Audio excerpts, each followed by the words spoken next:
ಅವನೊಬ್ಬ rowdy sheeter ಇದ್ದಾನೆ. ಅವನು ಆತರ ಮಾತ್ರ ನಾನು ಯಾವತ್ತೂ ನೋಡಿಲ್ಲಪ್ಪ. MLA ಗಳು ವಿಧಾನಸಭೆಯಲ್ಲಿ MLC ಗಳು ಆತರ ಏಕಾಏಕಿ ಇನ್ನೊಬ್ಬ ಶಾಸಕರು ನಾವು ಮಾತಾಡಿದೀವಿ, ನಾವು ಸದನದಲ್ಲಿ ಎಲ್ಲ ತರ ಮಾತಾಡಿದೀವಿ.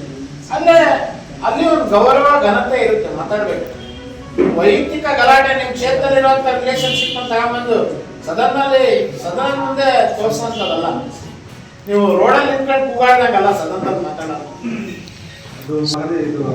ಹೌದು, ಎಲ್ಲ ಆಗಿನ ಭಾಗವಾಗಿ ಇವತ್ತು ನಡೆದಿರೋದು. ನಾವು 17ನೇ ತಾರೀಕು ಬಹಳ ದೊಡ್ಡ ಪ್ರತಿಭಟನೆ ಮಾಡ್ತಾ ಇದೀವಿ ಬಳ್ಳಾರಿಯಲ್ಲಿ.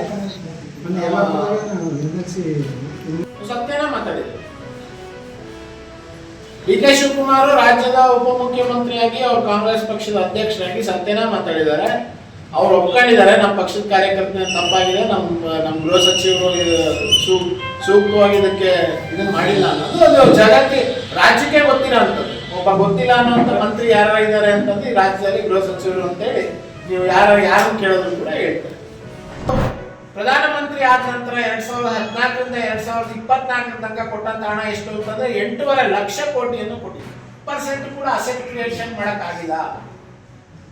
ಎಲ್ಲೂ ಕೂಡ ನಿರ್ಣಾಯಕವಾಗಿ ಜನರ ಬದುಕು ಬದಲಾವಣೆ ಆಗಿದೆಯಪ್ಪ ಈ ಕಾರಣಕ್ಕೋಸ್ಕರ ಅನ್ನೋ ರೀತಿ ನಾವು ಯಾವುದನ್ನು ಕೂಡ ಗುರುತಿಸಲೇ ಇರುವಂತ ಮಟ್ಟಕ್ಕೆ ಇದರಲ್ಲಿ ಅವ್ಯವಹಾರ ಆಗಿದೆ. ಎಷ್ಟು ಕಾಮಗಾರಿಗಳನ್ನು ಮಾಡಿದೀರ ನೀವು ನೋಡಿರ್ಬೇಕು. ಪತ್ರಿಕೆ ಎಲ್ಲ ಬಂದು ಖಾಲಿ ಪೆನ್ ಡ್ರೈವ್ ನ ಕೊಟ್ಟಿಲ್ಲ, ಕೊನೆಗೆ ಅದಕ್ಕೆ ಏನೋ ಸಂಚಯಿಸಿಕೊಟ್ಟು ಮತ್ತೆ ಅಧಿವೇಶನ ಮುಗಿದ ನಂತರ 5 ದಿವಸ ಆದ ನಂತರ ನನಗೆ ಮತ್ತೆ ಅದಕ್ಕೆ ಉತ್ತರವನ್ನ ಕೊಟ್ಟರು. ನಮ್ಮ ಚಿತ್ರದುರ್ಗಕ್ಕೆ ಸುಮ್ಮನೆ ನಿಮ್ಮ ಅಂದಾಜಿಗೆ ಕೇಳ್ತಾ ಇದ್ದೀನಿ. ಕಳೆದ 3 ವರ್ಷದಲ್ಲಿ ನಾನು ಕೇಳಿದಂತ ಪ್ರಶ್ನೆ ಏನಿತ್ತು ಅಂತಂದ್ರೆ, ಕಳೆದ 3 ವರ್ಷದಲ್ಲಿ ಚಿತ್ರದುರ್ಗ ಜಿಲ್ಲೆಗೆ ಉದ್ಯೋಗ ಖಾತ್ರಿಯಲ್ಲಿ ಎಷ್ಟು ಹಣ ಬಂದಿದೆ? ಕಳೆದ 3 ವರ್ಷದಲ್ಲಿ ಚಿತ್ರದುರ್ಗ ಜಿಲ್ಲೆಗೆ ಅಷ್ಟೇ ಸುಮಾರು 900 ಕೋಟಿ ರೂಪಾಯಿ ಹಣ ಬಂದಿದೆ. ಈ ವರ್ಷಕ್ಕೂ ಸೇರಿದ್ರೆ ಸುಮಾರು 1200 ಕೋಟಿ ಅಷ್ಟು ಹಣ. ಈ ವರ್ಷ ಚಾಲ್ತಿ ಇರುವಂತ ವರ್ಷದ್ದು ಕೂಡ ಸೇರಿಸಿದ್ರೆ 1200 ಕೋಟಿ ಅಷ್ಟು ಹಣ ಬಂದಿದೆ. ಅಂದ್ರೆ 1200 ಕೋಟಿ ನಮ್ಮ ಜಿಲ್ಲೆಯಲ್ಲಿ ಏನ್ ಅಸೆಟ್ ಕ್ರಿಯೇಷನ್ ಆಗಿದೆ? ನಾನು ಕಾಮಗಾರಿಗಳ ಪಟ್ಟಿಯನ್ನು ಕೂಡ ಕೇಳಿದ್ದೆ. ನೀವು ಎಷ್ಟು ಕಾಮಗಾರಿಗಳ